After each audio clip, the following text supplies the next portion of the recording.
Ferry Irawan pertama kali melakukan sidang pengadilan kasus KDRT. Ferry Irawan mengenakan baju koko putih dengan peci memasuki ruangan sidang. Saat akan masuk ruang sidang, tampak Ferry Irawan dipenuhi amarah. Ia menguak akan memberikan pernyataan tegas pasca sidang dilakukan. Raut wajah datar tanpa ekspresi membuat Ferry Irawan tampak tegang. Akhirnya sidang pun berjalan sesuai dengan prosedur yang diinginkan. Pasca sidang, Ferry Irawan melontarkan kalimat menohok. Ia mengaku bahwa laporan KDRT tersebut hanyalah bagian dari rencana Vena Melinda untuk naik ke kursi dewan.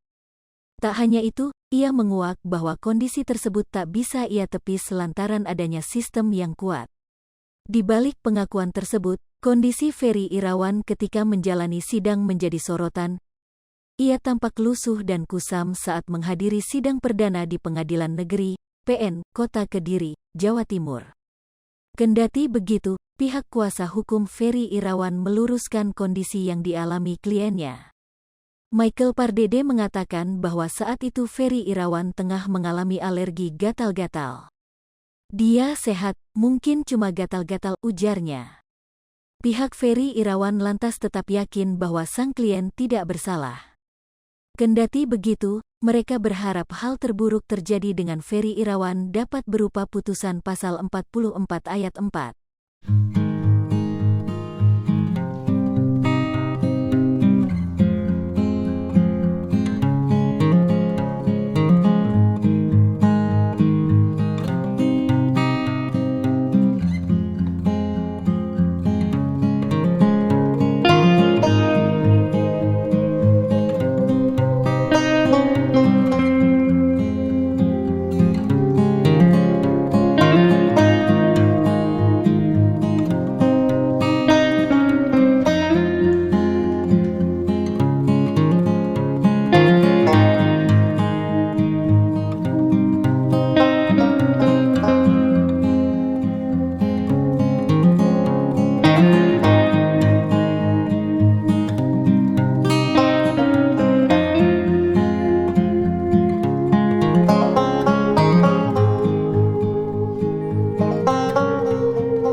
Lipopo TV, jangan lupa komen, like, dan subscribe, serta tonton terus berita-berita terupdate lainnya ya.